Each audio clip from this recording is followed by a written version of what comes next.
Banyuwangi merupakan kabupaten yang terletak di ujung timur Pulau Jawa. Kota ini dahulu merupakan pusat perdagangan di Blambangan, sehingga banyak pedagang dari penjuru pulau berdatangan dan pada akhirnya menetap di Banyuwangi. Hal inilah yang menyebabkan suku di Banyuwangi menjadi beragam dan menciptakan produk budaya yang juga beragam di kota ini. Tak terkecuali dengan batik.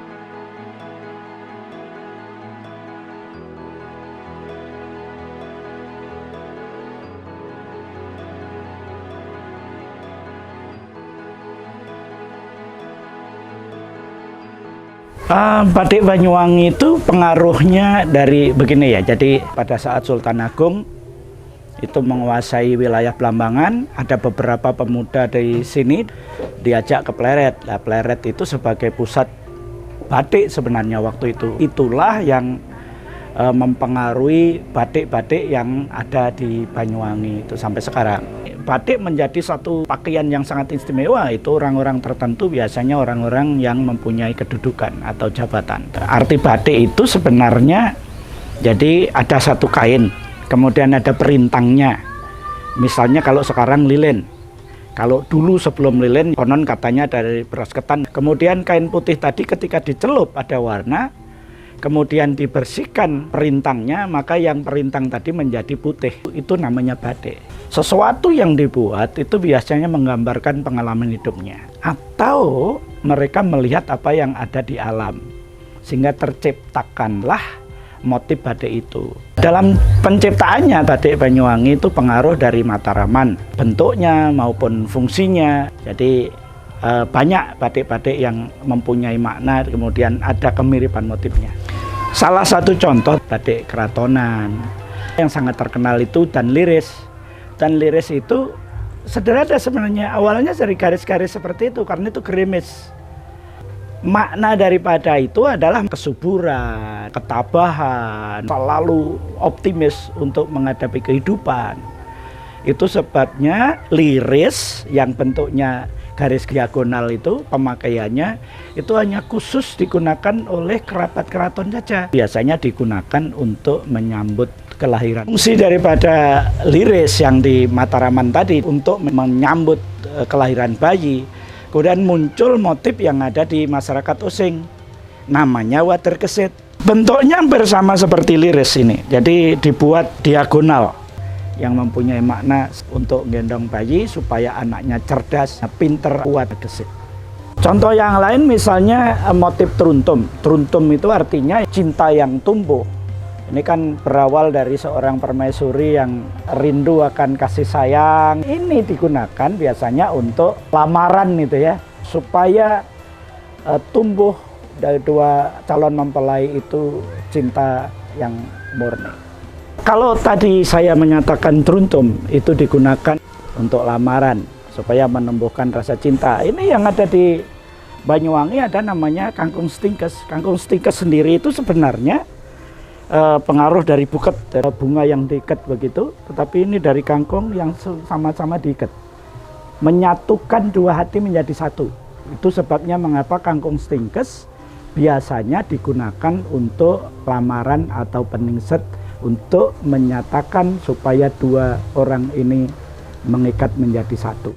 Pengaruh yang masuk di Banyuwangi itu salah satu diantaranya Megamendung. Megamendung ini sangat terkenal dan kita mudah mengenali pengaruh dari Cirebon itu. Ini dulu juga dipakai oleh para raja karena mengandung makna pengayoman, warna biru, warna dalam antara langit dan samudra. Kemudian di Banyuwangi sendiri juga ada yang digunakan oleh orang-orang tertentu, Gajah Huling namanya ini. Jadi seperti mengharapkan kalian harus ingat kepada Yang Maha Kuasa, karena gajah itu adalah hewan yang besar, uling itu adalah heling. Maknanya adalah agar manusia itu ingat kepada Tuhan, jadilah seperti melati, jujur, ikhlas, kemudian dilem, kalaupun mati tetap akan membawa nama baik.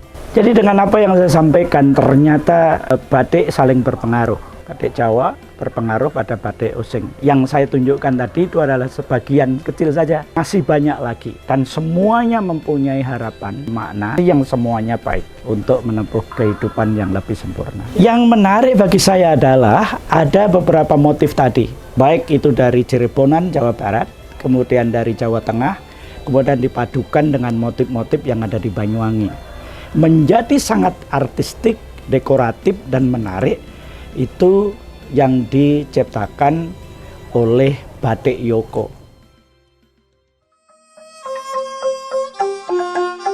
Menelusuri perkembangan motif batik Banyuwangi di Kampung Wisata Batik Desa Tampo, Kecamatan Celuring, Kabupaten Banyuwangi, di mana terdapat 5 industri batik yang melestarikan batik khas Banyuwangi. Salah satunya adalah Yoko Batik, sebuah industri batik rumahan yang berlokasi di Desa Tampo, Kecamatan Celuring, Kabupaten Banyuwangi. Akses menuju Yoko Batik ini tergolong sangat mudah karena jalannya yang searah dengan wisata di Jawatan. Industri ini berjarak 26 km dari Bandara Banyuwangi dengan waktu tempuh 45 menit. Tempat yang memproduksi berbagai jenis batik, mulai dari batik tulis, batik cap, dan batik semi tulis.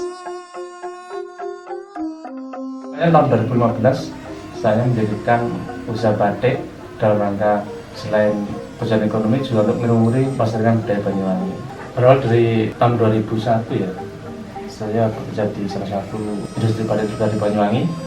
Dari situ saya mengenal motif Banyuwangi ternyata banyak sekali. Dan setelah saya dalami ternyata batik-batik di Jawa dan Osing dalam setiap motifnya itu memberikan sanang kehidupan, tenang kebaikan.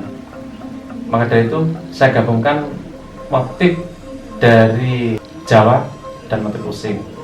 Yang penting tidak mengurangi makna dan esensinya. Ini contoh penggabungan motif dari Jawa Tengah dan Banyuwangi. Ini teruntum yang dari Jawa Tengah dan ini kangkung snikes dari Banyuwangi. Biasanya di Jawa Tengah motif teruntum ini dipakai dalam acara pernikahan. Sama juga kangkung snikes di Banyuwangi bisa digunakan dalam acara pernikahan. Dengan harapan memakai motif kedua ini mempelai dapat hidup rukun, bahagia, damai, dan satu keterikatan. Saya mencoba untuk menggabungkan kedua motif ini, teruntum dan kangkung ini, tetap tidak mengurangi makna dan esensinya. Jadinya seperti ini, teruntum kangkung stingkes. Untuk yang kedua ini motif Megamendung, berasal dari Cirebon, dan ini Gajah Ulek dari Banyuwangi. Dulunya batik Megamendung ini digunakan oleh para raja atau pembesar kerajaan. Nah, kalau yang Gajah Ulek ini biasanya digunakan oleh zaman dulu oleh para pejabat. Nah, saya menggabungkan kedua motif ini dengan tujuan siapa saja memakai batik, penggabungan kombinasi ini bisa bersikap adil, bijaksana, layaknya pemimpin-pemimpin zaman dulu. Sebenarnya masih banyak yang cuma ini beberapa contoh saja gitu.